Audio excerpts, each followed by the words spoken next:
আলু পৰঠা। আলুটো গোটাই কাটি ল'ম, তাৰপিছত আমি ইয়াক সিজাম।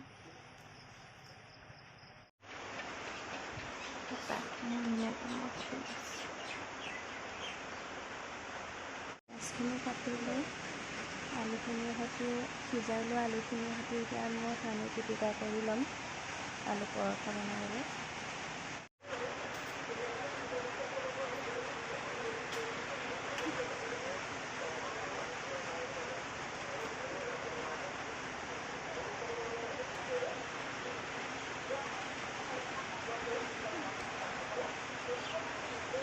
খাই শেষ কৰ।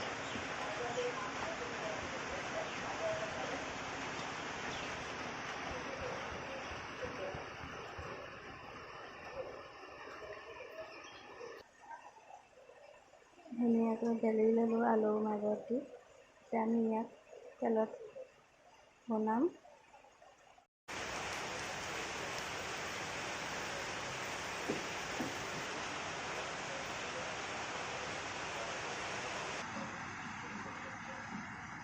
আলু পৰঠা।